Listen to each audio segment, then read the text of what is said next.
Hello everyone. So I want you to hit that subscribe button, hit the bell to get notifications, like, comment, and share this video.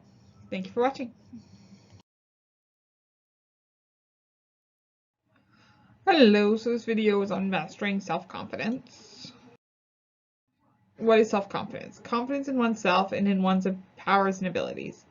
Synonyms and antonyms for self-confidence. Synonyms include aplomb, assurance, confidence, self-assurance, self-assuredness, self-esteem, self-trust. Antonyms: diffidence, insecurity, self-distrust, self-doubt.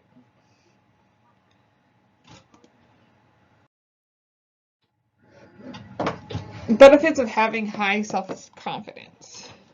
Increased performance. Athletes, entrepreneurs, public speakers, and actors all realize the importance of self-confidence. Lack of confidence can impede you from achieving your peak performance, while self-confidence can help you overcome obstacles and pursue and use those skills to your own success. Happiness. Confidence can help you to take the world with more energy and determination, resulting in better relationships, quality work, and a feeling of being connected with your surroundings. Self-confident people usually can influence others more easily, as well as control their own emotions and behaviors more responsibly. A positive attitude results from feeling good about yourself and knowing that your place in the world is important and meaningful. Social ease. People who are self-confident are more relaxed in social settings and when meeting new people, because their belief in themselves is internal and not reliant on the judgmental of others. They can freely move about more free, without fear of rejection. Health. According to the National Mental Health Information Center, positive self-esteem and confidence are indicators of good mental health. Building self-esteem begins in childhood, when parents can help to build the confident character of their children. Children growing up with confidence in their own abilities tend to do better in school, take better care of themselves than their peers with low self-confidence levels, and excel in sports and socialization. Teens with self-confidence are better able to withstand peer pressure and to make decisions with their own best interests in mind.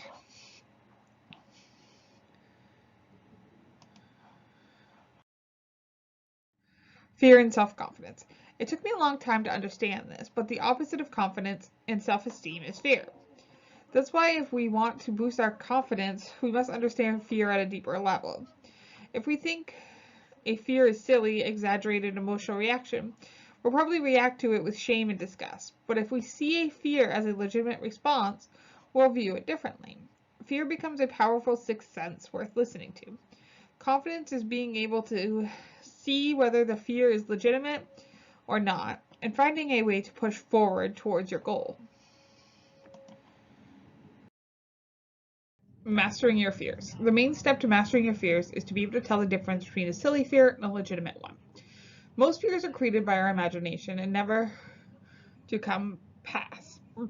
These ones fall into the silly category, but other fears serve as genuine warning bells and deserve our attention. Once you have a skill of being able to tell the difference between silly versus legitimate fears, you're like a doctor able to prescribe the proper solution for your fear. You're able to wipe out all sorts of fears, even those that have dogged you for years. Identify, embrace, and get comfortable with your fear. You can identify your fears by determining what you cannot do, why you cannot do it, and what you are afraid of when you do what you're scared of doing. After identifying it, embrace it. Get comfortable with it by engaging in things that give you a fright more often. As you do this, your confidence builds and your being grows stronger. Focus on the positive aspects of your life. Get to document the positive things that happen to you every day, the things you are grateful for, and the things that you do to others.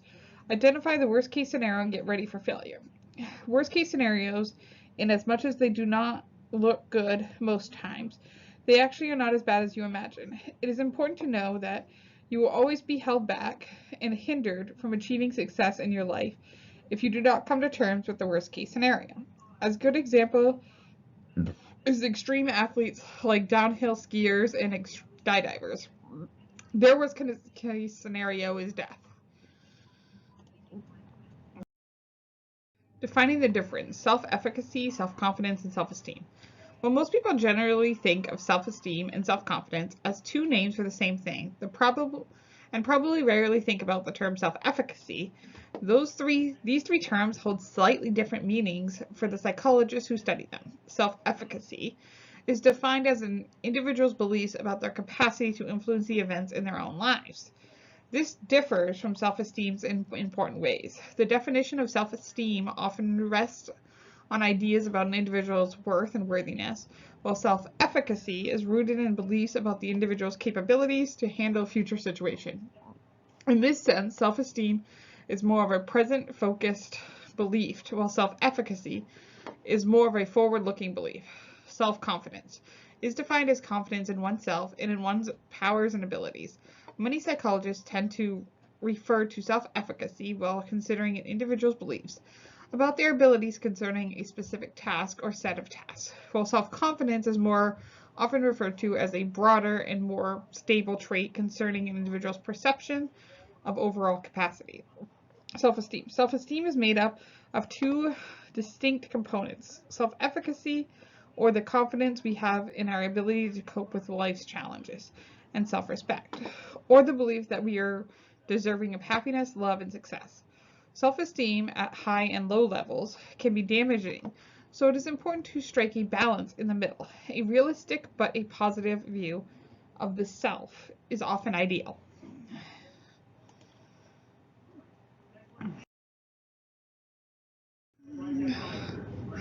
So, popular theories of self-confidence.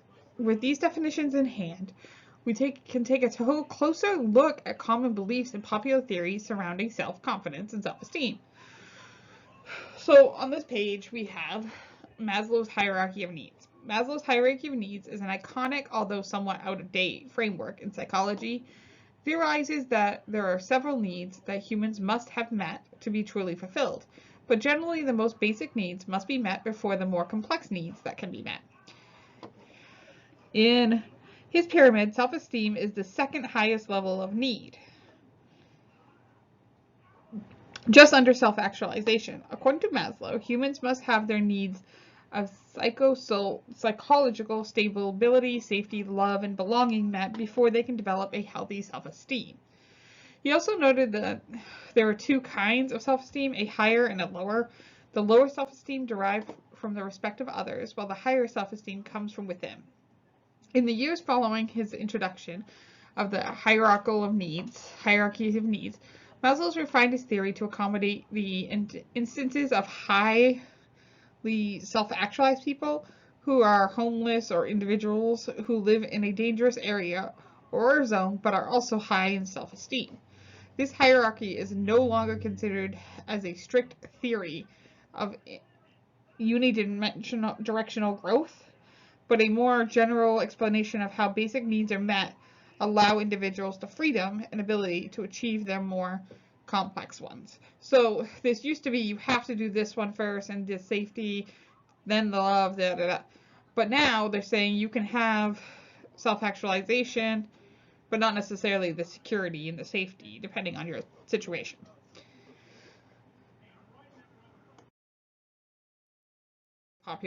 This is page 2 of popular theories of self-confidence. So you have the terror management theory, a darker theory that delves a bit deeper into the human experience to explain self-confidence is the terror management theory. Terror management theory is based on the idea that humans hold great potential for responding with terror to the awareness of their own mortality, and that worldview that emphasizes people's beliefs and their own significance as humans protect them against this terror. TMT points that self-esteem forms as a way to protect and buffer against anxiety, and subsequently people strive for self-confidence and react negatively to anyone or anything that could undermine their beliefs in their comforting worldview. So then we have the sociometer theory. Mike Leary, a social psychologist who researches self-esteem in the context of evolutionary psychology, also contributed a theory of self-esteem to the literature. The sociometer theory suggests that self-esteem is an internal gauge of the degree to which one is included versus excluded by others. This theory rests on the conception of self-esteem as an internal individual perception of social acceptance and rejection. There is some strong evidence for the accuracy and applicability of this theory. For example, studies have shown that the outcomes of events on people's self-esteem generally match up with their assumptions about how the same events would cause other people to accept or reject them. In addition, Leary and colleagues found that the ratings of participants in their study concerning how included they felt were paralleled by ratings of their self-esteem. Finally, evidence shows that social exclusion based on personal characteristics decreases self-esteem.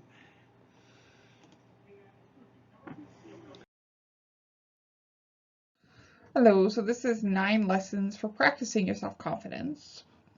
I have a quote over here that says, well-being cannot just exist in our own head. It is a combination of actually having meaning, good relationships, and accomplishments. So that's over here on my screen by Martin Seligman. So, 1. Stand or sit in a posture of confidence. Posture sends messages to the brain that informs you exactly how you feel. That being said, if you need to feel confident, you want a posture to send your brain that message. So stand tall, sit up straight, and have a smile on your face. 2. Practice presence. Similar to the concept of mindfulness, proven to have significant benefits for your physical and psychological well-being. 3. Build your capacity for energy. A bit of stress can be useful to keep us alert and give us the extra energy needed to perform. Try reframing your nerves, jitters as excitement. Knowing how to engage with these feelings in your body will expand your presence rather than shrinking it down. 4. Exercise regularly. Exercise has a powerful effect on confidence. Regular exercise releases endorphins, which in turn interact with the opiate receptors in the brain. This brings a type of pleasurable state of mind, and in turn, you'll view yourself as in a more positive light.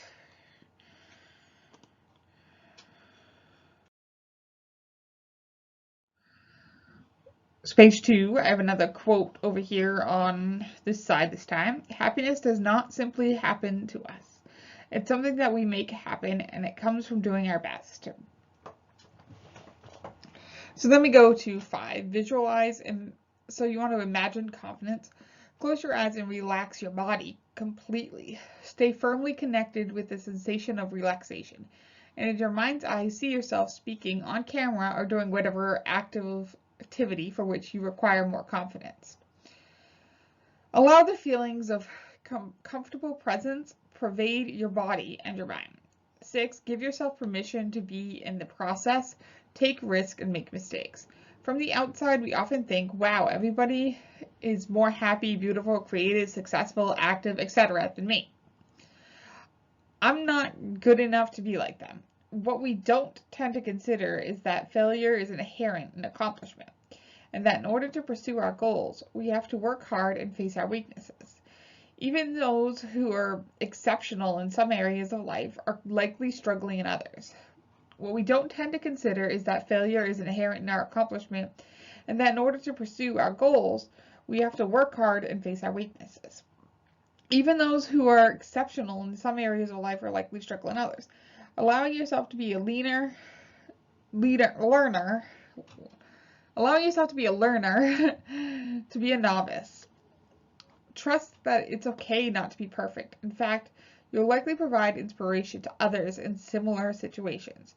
When breaking out of your own comfort zone and starting something new, you are expanding your own limitations. And when you successfully complete something that is out of your comfort zone, you are building your confidence in yourself. So 7, clarify your goals. The SMART goals system offers a guidance for goal setting, in which goals are specific, measurable, attainable, relevant, and time-bound. This system is based on research that suggests that these types of goals lead to greater and more consistent achievement. When considering what goals you'd like to set for yourself, it may be helpful to start big, considering your core values and life goals. Then you can come up with actionable steps to work towards these. Writing a personal mission statement is a great way to give yourself some direction.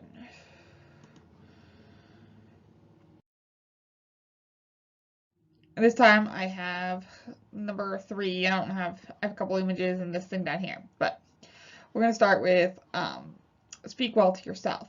It's always delightful to get good feedback from others. However, always seeking approval from outside yourself is an easy trap. Speak to yourself with self-compassion, kindness, and encouragement. After all, the most important relationship you have in your life is with yourself. Make it a good one. 9, ask for help and offer your help to others. Many of us struggle to ask for help due to fear of rejection or being seen as incompetent. In Western cultures, the high value placed on self-reliance gets in the way of reaching out to others, even though this is a necessary part of working towards our goals. However, conversely, a core feature of self-confidence also lies in being valued by others. A sense of belonging within our social system is fundamental to personal well-being. And then down here, I have self-confidence waxes and wanes and takes work to build, develop, and maintain. We all experience moments which challenge our confidence. However, when we understand the source of healthy self-confidence, we can always work on cultivating it within ourselves. So that's it. Thank you for listening.